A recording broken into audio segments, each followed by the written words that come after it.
Hello everybody and a very warm welcome to my coverage on our recent Everest Base Camp expedition in Nepal. We arrived in Kathmandu and straight away checked into our hotel, which was right in the middle of the city. Before getting on with our trekking, we thought of visiting the nearby temples in Kathmandu, mainly to take blessings for our adventurous trip ahead, out of which the most famous temple was Pashupatinath Temple.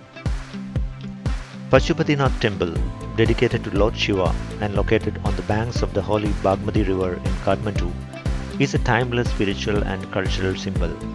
The name Pashupatinath translates to Lord of Animals, reflecting its significance in Hinduism as a holy place, a sacred abode of Lord Shiva. We also had an opportunity to visit Guhyeshwari Temple, also spelled as Guhyeshwari, which is one of the most revered holy temples in Kathmandu. This temple is dedicated to Adi Shakti and is an important pilgrimage destination for Hindus, especially for Tantric worshippers. Our next stopover was Bauddhanath, also called Bauddha, which is a massive stupa in Kathmandu, which contains the relics and remains of Sri Buddha. The stupa's massive mandala makes it one of the largest spherical stupas in the world. Bauddha Stupa was listed in World Heritage List by UNESCO in 1979, and it is one of the most popular tourist destinations in Kathmandu. The stupa dates from 600 AD and was built by a Tibetan king, which is a historical pilgrimage site for all the Buddhists around the world.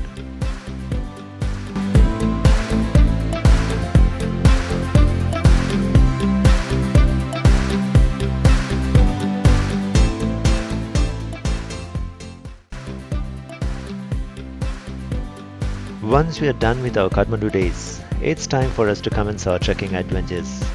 For that to happen, we need to take a 6 hours road trip to Mantali Airport in Ramechhap, which is a border town, from where we need to get on board the flight to Lukla. Note that from 2019 onwards, most flights have been diverted to Ramechhap Airport due to construction and crowding at Kathmandu Airport. Most often, Lukla flights can be unpredictable due to adverse weather conditions. We also had our share of misfortunes and lost a day due to flight issues, but finally we got an opportunity to board the flight with much enthusiasm to commence our trekking.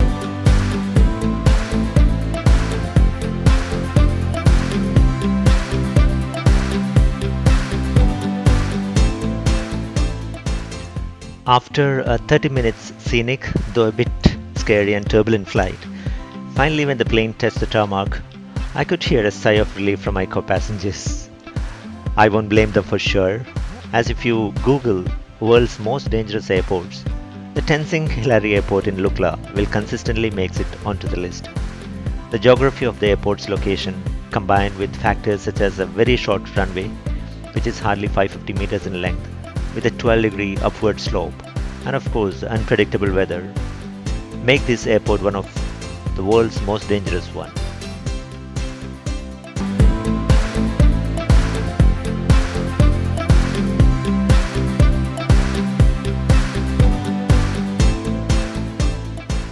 Most people think the scary thing about Lukla is the length of the runway, which slopes steeply upwards to assist planes that have just landed to slow down before they can come to a halt. The plane ride is relatively quick and pretty spine-tingling too, especially as the landing strip on the Lukla side sits a whopping 2,850 meters above sea level on a precipitous mountain plateau. It's not a flight you will forget in a hurry.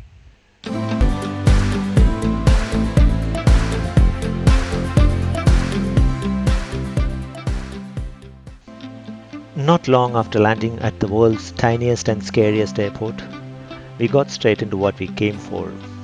We set off on our trek, at first through the narrow streets of Lukla.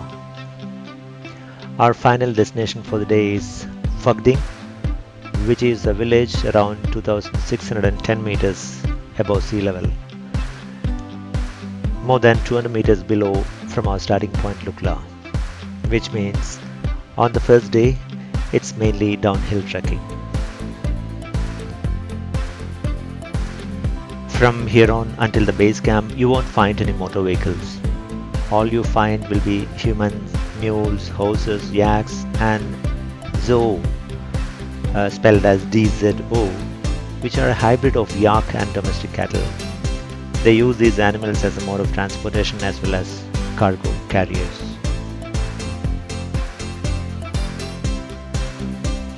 Walking through the streets of Lukla, soon we reach the national luminary, Phakding Lamu Memorial Gate, which is dedicated to Phakding Lamu, the first Sherpa woman to summit Mount Everest. It serves as the gateway to the Khumbu region as we trekkers began our ascent into the mountains.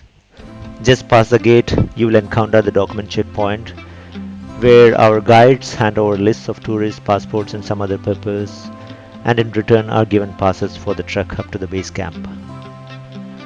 There are two main seasons for trekking to Everest Base Camp in Nepal.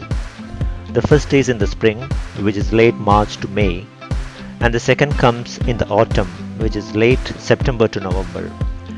Both high seasons essentially straddle the main monsoon season, offering more dryness and clearer skies without too much of precipitation. Although it's important to note that zero rain can never be guaranteed this high up.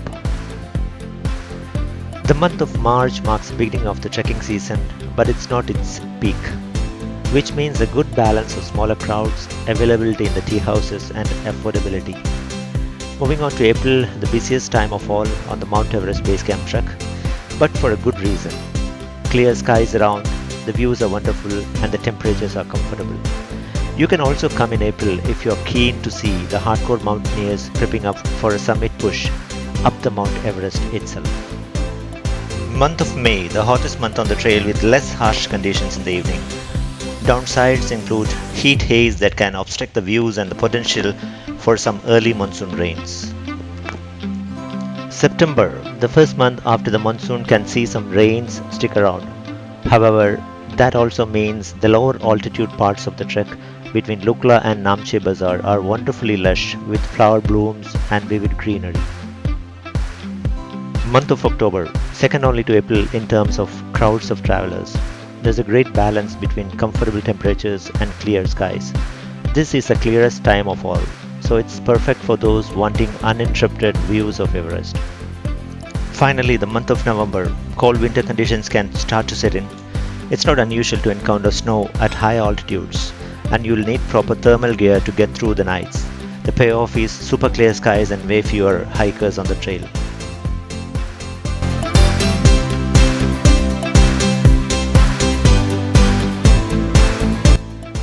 Suspension bridges are quite common en route to Everest Base Camp. Travelers will come across at least 9 of these bridges before reaching their final destination. Everest Base Camp is a tea house trek, which means you will stay at some of the highest villages in the world and get a close look at their cultures and traditions and life in the remote corners of the Himalayas. Staying at the Sherpa villages, you will get to learn a lot about the mountain lifestyle and how inextricably the people are connected to the mountains.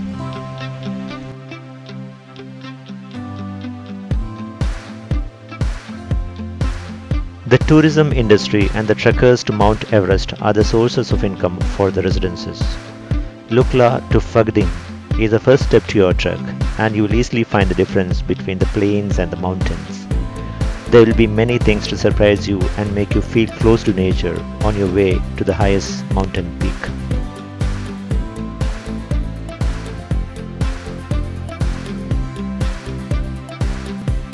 Across the Himalaya, whether on an Everest Base Camp trek, the Annapurna circuit or elsewhere, visitors will undoubtedly encounter money stones, large and small stones engraved with a short piece of writing in Tibetan propped up against a large rock or forming an entire wall alongside the part of the track.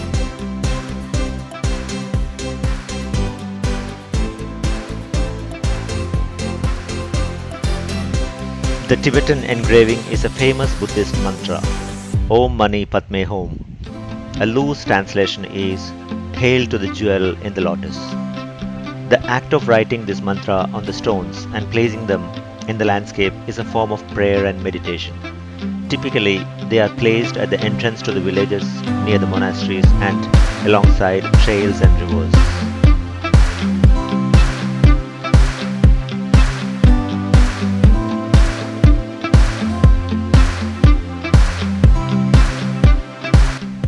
Finally, after walking close to 5 hours, including our lunch break, we have reached Phakding, a small village in the Khumbu region of Nepal, which lies in the Koshi River Valley just north of Lukla and south of Moncho. Again, one of the UNESCO World Heritage Sites since 1979. After a well-deserved rest at one of the tea houses in Phakding, the team is ready again for the adventures of day 2 trekking. Our destination being the famous Namche Bazaar.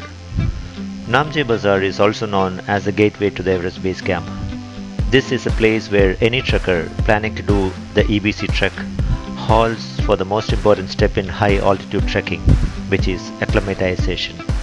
The process of getting accustomed to a new climate or to a new condition. In our case, it's getting used to high altitude and lack of oxygen. Namche Bazaar is also one of the most picturesque destinations in the region.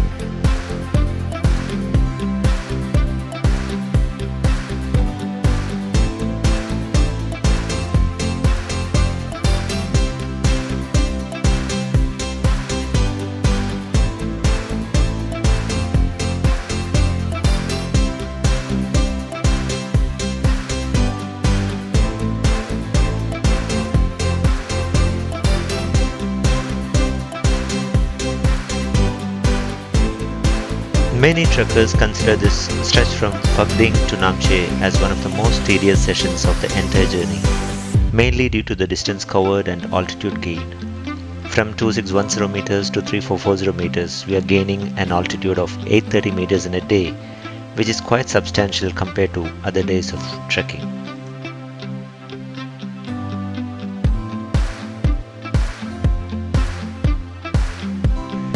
Trekkers who would want to do EBC have always wondered about the fitness level required to complete the EBC trek, or rather how much training they need to be fit for the EBC trek. I believe instead of directly answering these questions, it's better to give you the challenges you will be facing during the trekking. First and foremost is the trek duration. Depending on the trekking route, a minimum of 8 days of continuous hiking is required, which is one way with a couple of acclimatization days, so you need to be prepared for it. The second challenge would be the trekking distance. A minimum of 8 to 12 kilometers of hiking each day while ascending, and at least 14 to 18 kilometers of hiking while returning from the base camp if you're coming back by foot. The third challenge would be your backpack weight.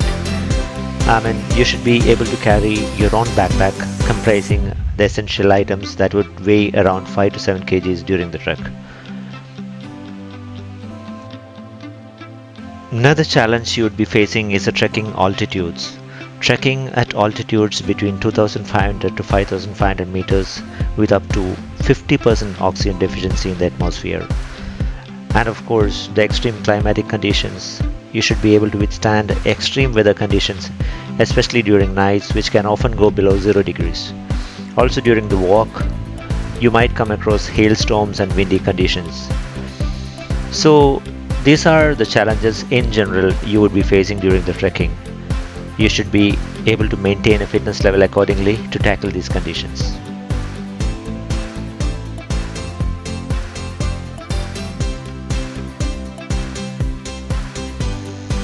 One of the most important aspects of a successful high altitude trek like EBC trek, one needs to be in strong physical shape. Although it doesn't require any technical mountaineering training capability, any previous experiences would be an advantage. Along with being in a great physical shape, mental conditioning is also equally important during these treks. Mental endurance is often neglected by many climbers, but it is just as important as other training sessions.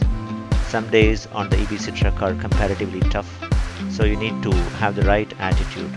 In fact, mental stamina is the only thing you have left when your body is physically exhausted from long walks. So try to be mentally tough, which will help you a long way in completing this trek. After a couple of hours of easy walking, take a break and prepare for your first big ascent of the EBC trek, the final stretch to Namche Bazaar. Leave the villages behind and gently make your way up alongside the Dingboche river to a high and much photographed suspension bridge. Cross the bridge and then follow the wide track as it zigzags up the forested hillside to emerge at the foot of the huge bowl that Namche sits in. The climb from the suspension bridge to Namche is just under 600 vertical meters and feels tough due to the altitude and takes most of the truckers around 2-3 hours. You'll really feel exhausted during this final stretch up to Namche Bazaar, which will drain out all your remaining energy. The best way to tackle the climb is to set a slow and steady pace and maintain it. If you go too fast, you'll definitely pay for your mistake later when the altitude really kicks in. So take your own time and don't rush. Always set your own pace, which won't rush you or make you out of breath, and trying to maintain it. Remember, it's all about endurance, longevity, and not about being first.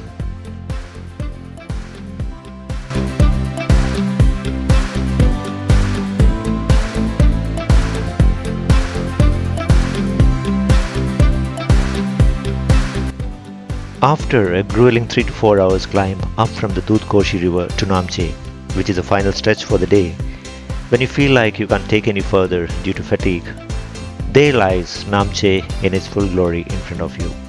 The village located on the crescent-shaped mountain slopes that offer stunning views of the mountains across the valley. Namche Bazaar, known as the capital of Khumbu Valley, is at a midpoint between Lukla and base camp. This is the last place on EBC trek where you'll find the amenities of the civilized world. There are restaurants, gift shops, bars, bakeries, laundry facilities, you name it and they have it. At a height of approximately 3,500 meters, it is definitely possible to suffer altitude sickness. Hence, it is advisable to spend at least 2 nights in the village to acclimatize. There is no such thing as a rest day while on the trail. 2 rest days, one at Namche Bazaar and the other at Dingboche, built into almost all EBC itineraries, are grossly misleading. If you are thinking about spending a cozy day hanging out with your buddies over a cup of tea or a glass of beer, forget it. The rest days are actually acclimatization days where you hike higher and sleep lower, as the guides say. While on a hike to the nearby hill on our acclimatization day at Namche, we had an opportunity to visit Sagar Mata next, a museum strives to promote sustainable tourism in Khumbu region of Nepal. Sagar Mata next is the first project of Himalayan Museum and Sustainability Park situated at Dingboche hill near Namche Bazaar.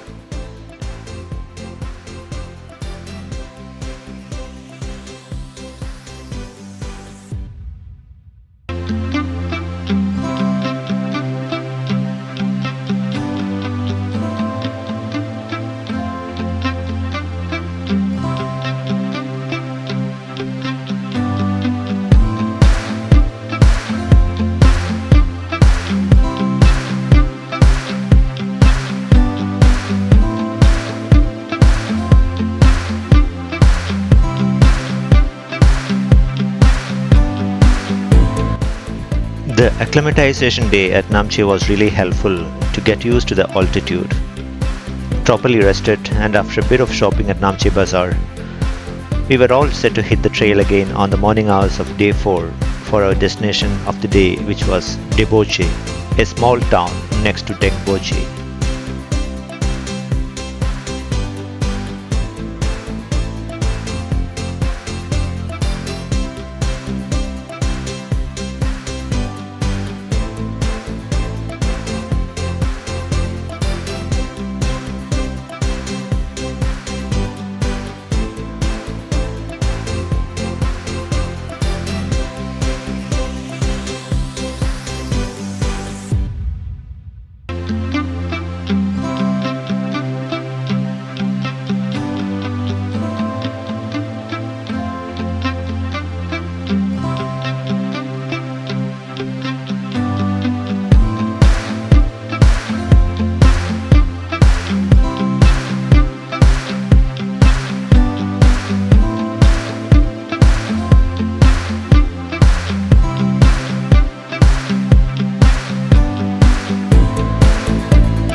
The weather was nice along the way, with more views of Everest, Ahmedabad and Lhotse.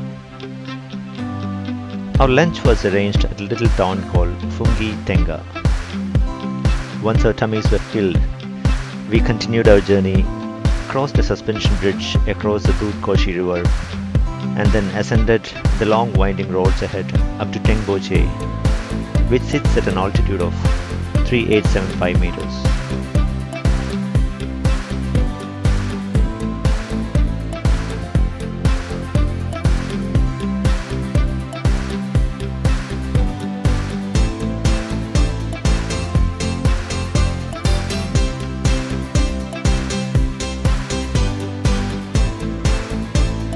We spent a bit of time in the famous Dingboche monastery, taking blessings from the trees, checked out some of the other sites around it. After that, we continued our walk down 150 meters for about an hour to reach Dingboche, where we had planned to stay for the day.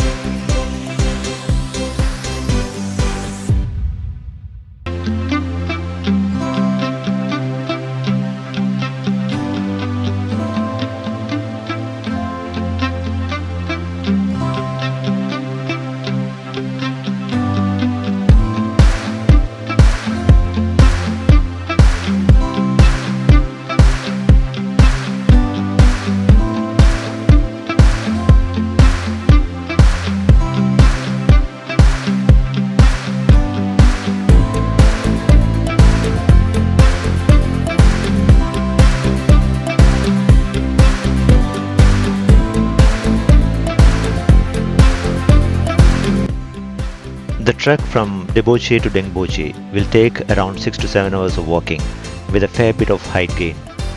Dingboche is at around 3710 meters, whereas Dingboche is above 4400 meters. So here we are talking about an altitude gain of close to 600 meters. The very reason why the second acclimatization day is kept at Dingboche.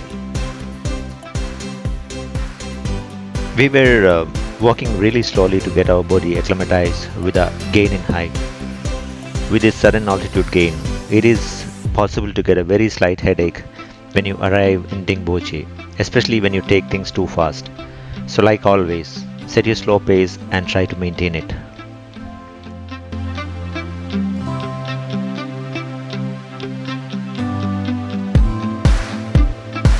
Dingboche has a mixed climate.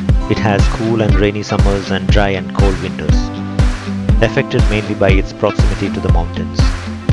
As the village lies above 4400 meters, it is one of the most charming Sherpa villages of the Khumbu region and one of the best places for trekkers and climbers to acclimatize. Dingboche is the largest village in the Everest region, an ultimate Sherpa village with many lodging facilities available. As a part of the acclimatization day, you are able to hike to the top of Nangkatshang peak, which has an elevation of over 5000 meters. The first time you will be crossing 5000 meters in the whole trek.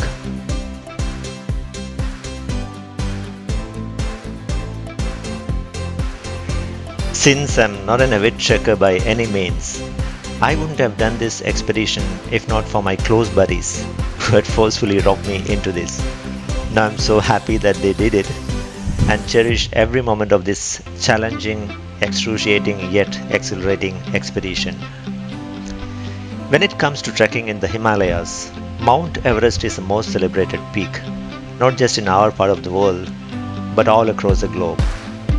For avid trekkers and mountaineers, getting up close to the highest mountain peak in the world is a once-in-a-lifetime experience. This classic trek takes place in the Bagmati zone of Nepal and allows you to experience the immense beauty of the surroundings. Along your trek, you will get to witness 4 of the 6 highest mountain peaks in the world. Choyo, which is close to 8200 meters, Mount Makalu, which is more than 8400 meters, Mount Lhotse, which is above 8500 meters, and of course Mount Everest, which is 8,848 meters high. It was day 7 of our trek and we were now heading to Lobuche, which sits at a height of 5,050 meters above sea level. The trek can take approximately 6 to 7 hours time and distance covered roughly being 8 kilometers. The first couple of hours walking was really smooth and leisurely.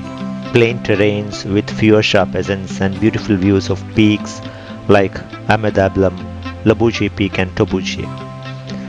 After 2 hours of trek, it goes downhill where you cross a river stream and then rises to Lukla, a stopover where we took a break to have our refreshments prior to commencing one of the toughest ascents of the entire trek.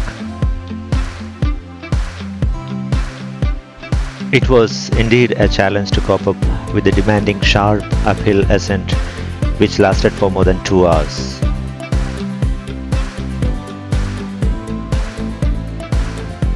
Once we reached to the top of the hill, we could see many monuments and memorials of people who had lost their lives during the expedition in Himalayas, which reminded us all how harsh mountains can be at times.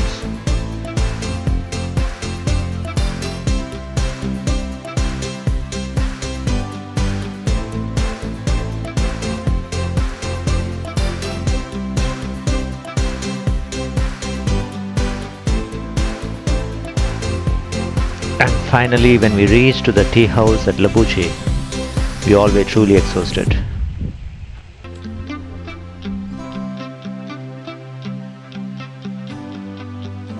And finally, the much awaited D-Day has arrived. Day 8 and the final day of our ascent. We would be reaching the base camp by afternoon on this day. We all were truly excited in the prospect of completing our mission today.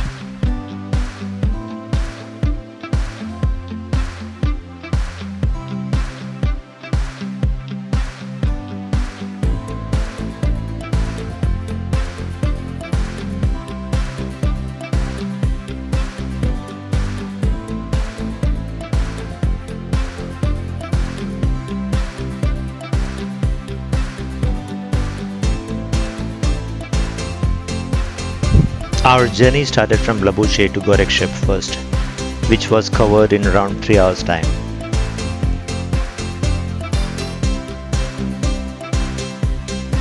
We then checked into the tea house at Gorakshep, took a small break with refreshments and then proceeded further to the base camp without wasting any time, which took another 3 hours trekking. The trail from our hotel goes through a flat sandy frozen lake bed up to a ridge separating the Khumbu Glacier from the lake bed. As you walk towards the base camp, Pumari is on your left and the Everest range is on your right with Khumbu Glacier in between.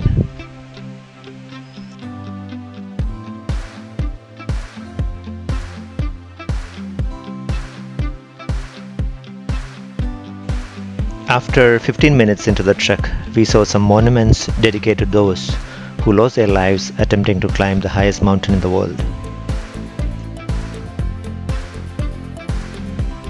The elevation gain from Gorakshep to base camp is about 220 meters, so there are no steep mountains to climb like we did before reaching Namche Bazaar.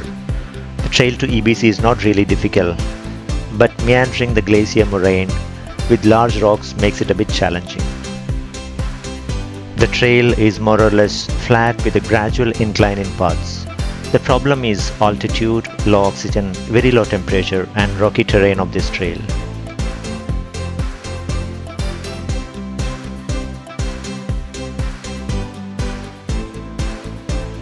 Right before reaching the base camp, you descend to cross the glacier moraine and climb up to the base camp. As you probably know, you cannot see Mount Everest from the actual base camp.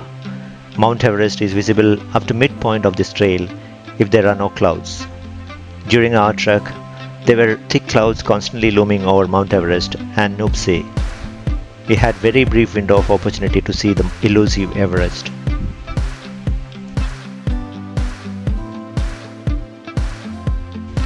As we get closer to the base camp, we see the Khumbu icefall to our right, which is the first obstacle climbers face when they leave the base camp and climb towards Camp 1.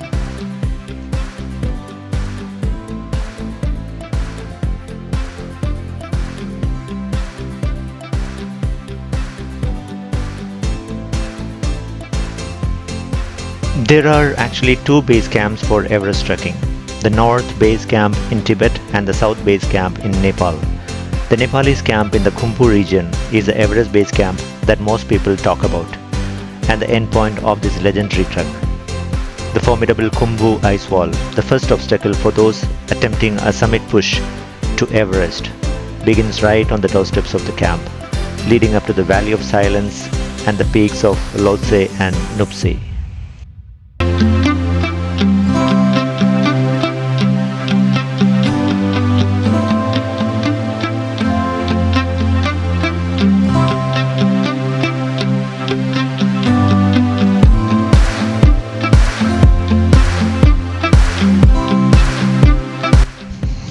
Everest Base Camp Trek presents a wonderful opportunity to experience the grandeur of the Himalayas, the imposing challenge and the thrill of the climb, and of course the charming culture of Nepal.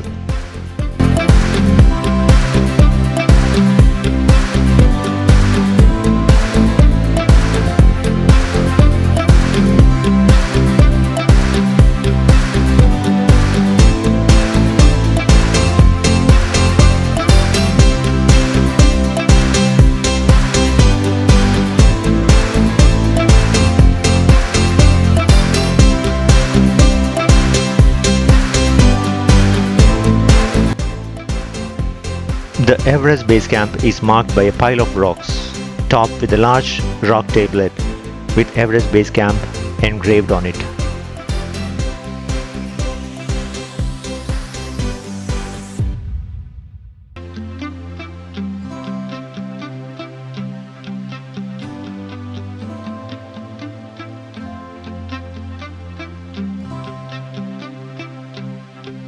Finally, when we reached the base camp, I couldn't believe my eyes that I managed to reach this far.